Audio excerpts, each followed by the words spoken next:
No role plays, no conference calls, no BS. Chris and Lorenzo share 4 decades of combined experience to help you become a more effective leader. This is Hacking Your Leadership.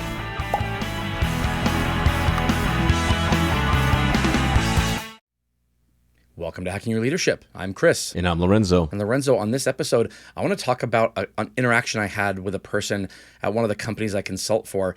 They were kind of expressing to me a frustration with one of their employees who was a great employee. They do well, they get their job done, and they are constantly applying for promotions that when those jobs open up.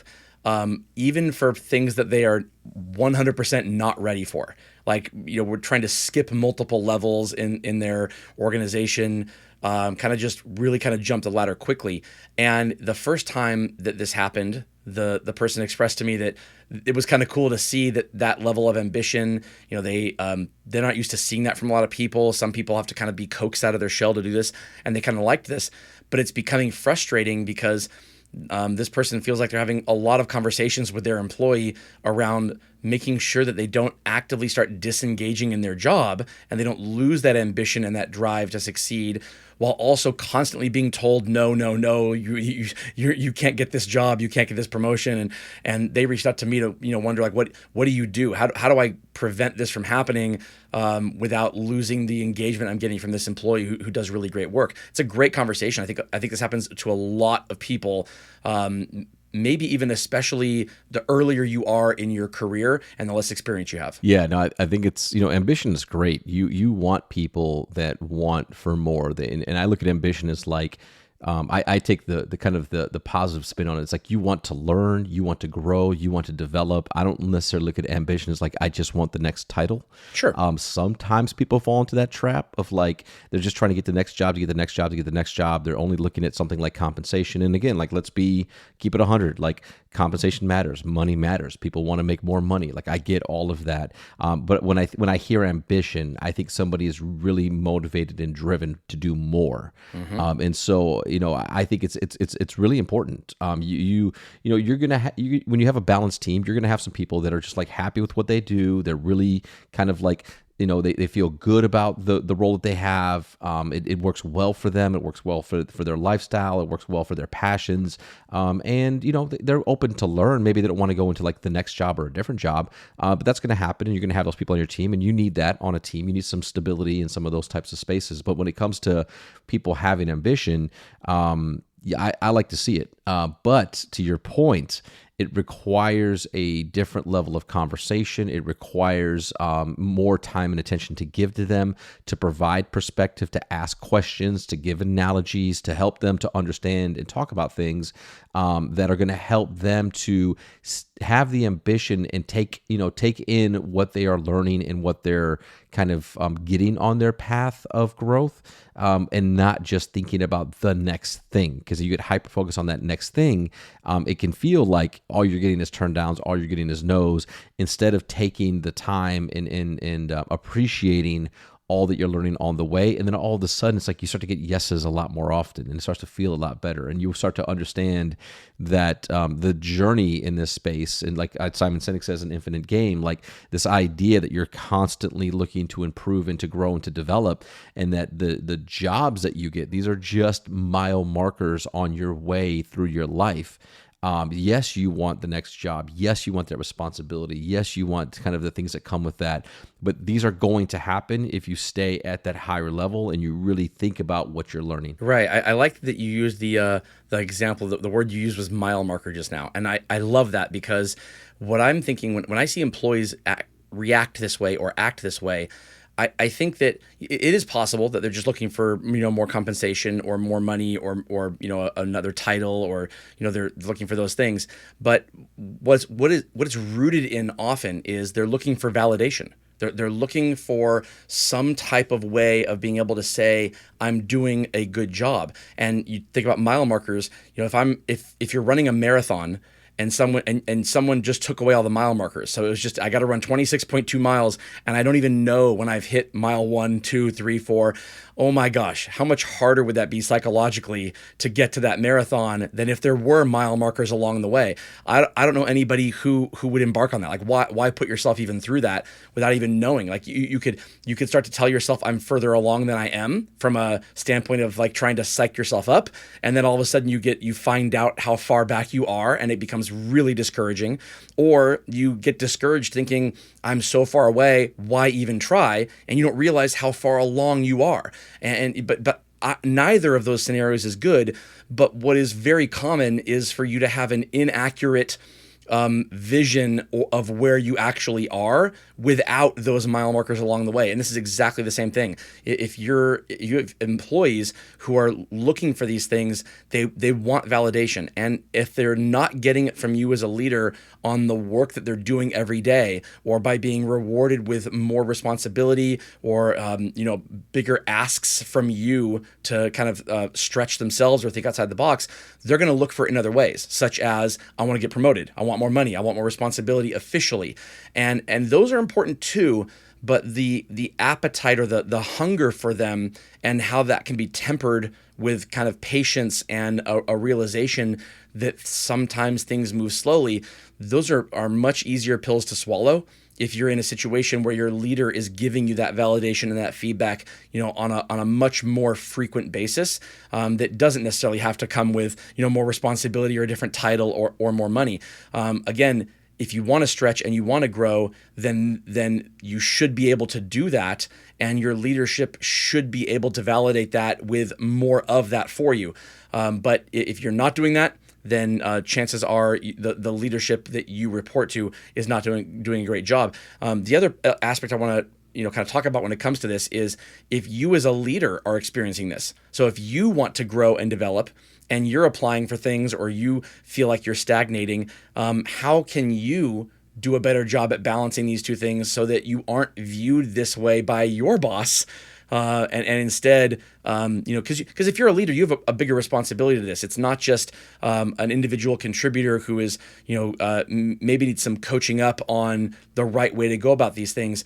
If you've been in this business for a while and you are a leader of people, it doesn't mean that you don't need validation anymore. It doesn't mean that you're not trying to go for the next step in your career progression, but it does also mean that you could fall into the same trap of the employee that I'm talking about here, and your leaders might view this about you. And so, it's important that you take steps actively to make sure that this is not happening to you, that your leaders don't view this about you, but that you're still being able to get the validation you need. Yeah, and something to take into account, and I have this conversation quite often, when you have people that are ambitious and looking to continue to grow, is like, as you move in your career, what ends up happening is those opportunities, the distance between opportunities becomes greater and greater and greater, because there's less and less jobs as you move up. You have fewer jobs when you go from an individual contributor to then like a leader of people, then a leader of leaders, then a leader of leaders. Like as this kind of happens and you progress, there are less jobs for you to look at, unless you want to go sideways, which can definitely happen and happens for a lot of people. But as you kind of move up, there's less of them. There's higher levels of competition because there's less jobs, and there's a more highly skilled candidate pool for those types of things. So if all you're thinking about is just moving into the next job or the next thing, and you're not taking the time to take in what you're learning and how it's helping you to develop and become more efficient and more effective, then you're going to be really disappointed. Like, you're going to get stuck in those spaces. And there can be times when it can feel like, man, I'm not moving, or I'm really, like, I feel I'm capable and confident to be able to do the next level of role. But finding the joy in the role that you're in, if you truly, the essence of who you are, you enjoy leading people, you enjoy the watching people develop, watching people grow, watching people take opportunity. If that's really what you say that you enjoy, then you can find that joy in the roles that you have, and take the time to work through them. I also think that, I quote Malcolm Gladwell, like the 10,000 hours, right? Like that's such a thing. And again, in a full-time job, it's about 5 years. Right. If you're gonna truly, have mastery over a job or a role or what that looks like, it's 5 years in the same job.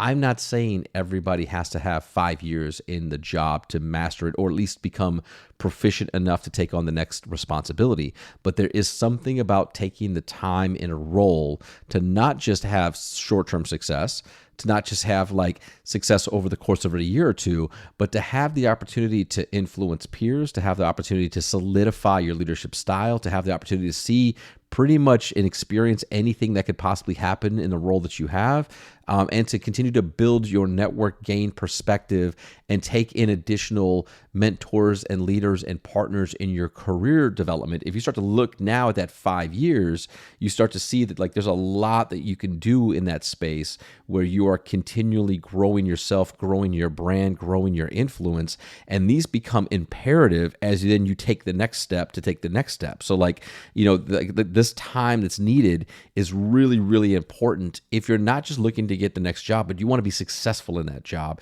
so that you can be successful in the next job. And so I do think that, again, it's really important that you have ambition, but then you also have to have the patience and the perspective to understand what you are learning and the things like journaling and taking, and any type of additional courses or larger perspective. Like these are things that are really important to fill that cup of learning and growing and developing if you're not seeing movement into a new title or a new responsibility. Right.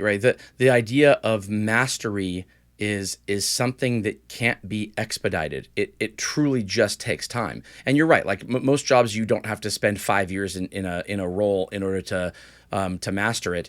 But if you look at, just pick somebody who has been in the same industry and go look at their LinkedIn profile and watch at the time difference between different jobs. And you'll notice that if they've been at the beginning of their career, the role they were in for their very first role, it probably lasted 1 to 2 years. The next role they were in probably lasted 2 to 3 years. The next role they were in probably lasted 4 to 5 years. The next role they were in, like each time you move up, you need to spend more time in those roles in order to master them, because the things that role requires typically expands over the previous role. I think back to one of the job that I had when I was going to college, and I didn't apply for any promotions because all I wanted was a job that worked well with my college schedule.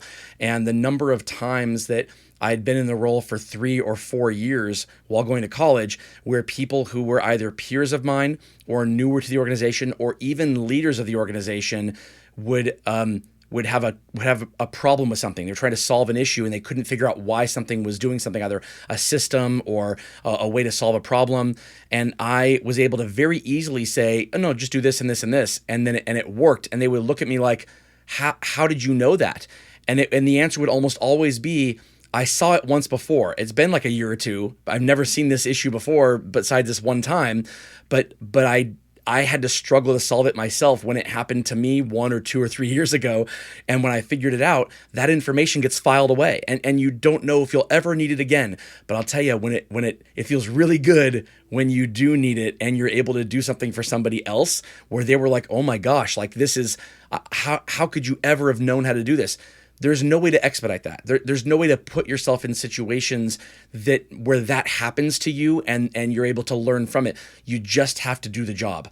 And the more you do the job, the more mundane it can feel, because 9 out of 10 interactions with customers, 9 out of 10 problems with the things, the systems that you have to use, those are things that you will see and be able to, become very good at within 6 months or a year or 18 months. And then all of a sudden it'll feel like this just feels like the same thing all the time. But then every once in a while something comes up that is different. And when that happens, it should not be viewed as a frustration. It should be viewed as a moment where you can think, okay, if this is happening to me, there's no way I'm the only person this has ever happened to. So whatever comes of this interaction right now, there needs to be a learning taken from this, because that's what gets filed away towards that mastery of the role. Because if you've ever had somebody come to you to say, how do I solve this? And you can very quickly say, oh, you just do this and this and this. And they look at you like you're a magician. that's because you did it at one point and you filed that information away, and that's what mastery looks like. If you and you may not have the answer, maybe it's somebody else that has it, and you don't have to have all the answers. It's not about having all the answers. It's about validating that you've been in a role long enough to where it becomes second nature, not to the point of doing it yourself, but to the point of explaining it to others. And if you can do that well, then it means that you've mastered that role. That's when it is time to start really thinking about, okay, how do I move on to the next step? If you've not gotten to that point yet, and again, it might not take 5 years, but it's not 5 months either. So really think about what you're doing as far as when you're applying for, promotions, when you're applying for more things, the formality around that process. Those are the times that need to be kind of pushed out further. The informal growth and learning that occurs from just reaching out to your leader and saying, I want more, not I want to get promoted now, but I want more. Those are the things that you should continually strive to do. And if you're a leader and your employees are reaching out to you to say, I want more, it doesn't necessarily mean that they want a promotion. It means they want something. And if in the lack of you giving that to them from additional job responsibilities or thinking outside the box as far as how they solve problems, if you're not giving that to them, they will manifest that in, asking for promotions, asking for more money, because they need that validation somewhere. Absolutely. And with that, it brings us to this episode's 1 minute hack. But first, a few words from our sponsors. All right, for this episode's 1 minute hack, here's what I want you to do. I want you to get a list of your employees, and I want you to talk to each one individually and ask them what their goal is from a career standpoint for the short term and for the long term. You need to know these like the back of your hand so that the conversations you have with your people on a weekly or monthly basis are in spirit of those goals. If you can articulate what needs to be done in order to get to those goals, then they'll be more likely to feel like they're on the right track and less likely to be kind of, throwing spaghetti at the wall to see what sticks, hoping to kind of get to that next role. Be very, very clear with what is needed to get there. Talk about the things they're doing well and the things they need to work on, the things they need to get better at, and the things that they do fine right now, but they will need to do much better in order to go for whatever that next promotion or that next milestone is. Every time you talk to them, see if that information has changed at all, because it's your responsibility as a leader to make sure that the moment that does change for a person, you can articulate to them, okay, here's what you got to do. You want the next step, you got it. Here's what you need to do to get there. If you can't do that, you'll have employees that kind of like are wondering what to do next, and they'll start, probably going down the wrong path as opposed to, keeping it on the straight and narrow to get there as quickly as possible. Yeah, I think it's a great 1 minute hack. And I think that those, these conversations are so important to your point, like understanding where people are at, what they're thinking, where they want to go, what they want to do. And then making sure that they're aware, like that's part of your role as a leader is to help them get there. Like, hey, like I'm in on this too. Like this is why I'm asking. If you want to be a leader, if you want to take on a new role, like I absolutely want that for you. And you have my commitment to make sure that we have conversations, that we have expectations, that we make commitments together, that we follow up, that we hold each other accountable. Like that's the work that we have to do to help you get there. And then continuing to have those conversations are really, really, really important. I'll never forget a time when I had a lot of people apply for a role that was open.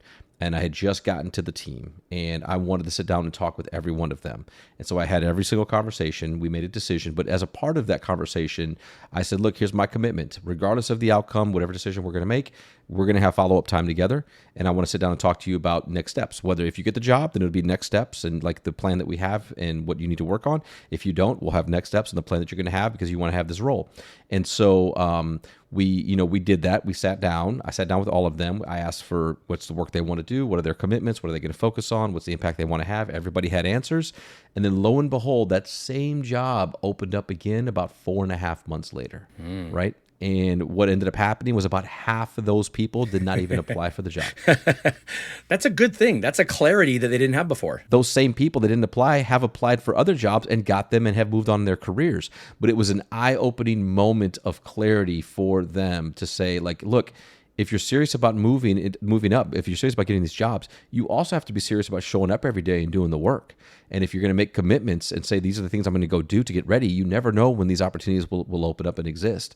And so, for many of them, it was like, oh, like, okay, like, I don't have these examples to share. No, I didn't do the work that I said I was going to go do. So now I need to focus on that. So like, I think that it's such an important thing to have those conversations and to be that clear, and to be that involved in those that have a lot of ambition. Right. There's an adage that we've heard. I forget who said it first, but I've heard it so many times in my career. It's clarity is kindness. And if you can be clear with individuals, it's this, another way of saying it is hard truths over comforting lies. It doesn't mean be a jerk. Hard truths don't mean, slap somebody upside the head with the truth. It means make sure that you are being clear with a person on what is needed to get where they want to go. Because in your example about all the people that applied, it wasn't that they said they were going to do these things, they didn't do them. It's that they didn't ever say they were going to do anything. They just didn't know they had to do that. They thought that they were qualified for this role simply because it was open. They thought it was a role where you could say, all right, give me this responsibility and then I will show you that I can do it. In a lot of organizations, promotions happen the exact opposite way. It's let me show you that I can do the role already for 6 months or a year informally. And now you know that when you put me in the role formally, you know that I'll hit the ground running because I've been doing a lot of that role already. In a lot of organizations, that's how it works. It doesn't mean that you're being asked to do work that you're not being paid to do. It means that you are saying, hey, I want this, and I want to show you that you are not taking a chance on me, that you can be confident in this decision. And if that's what you want as a person, then there should be no problem in making that happen and in doing that, provided you have the leadership that validates that with clarity on what is needed and doesn't just kind of like allow you to think that you're further along than you are. That feedback has to be constant, and that clarity is in fact kindness. Absolutely. And with that, it brings us to the end of this episode. This is Hack Your Leadership. I'm Lorenzo. And I'm Chris. And we'll talk to you all next time.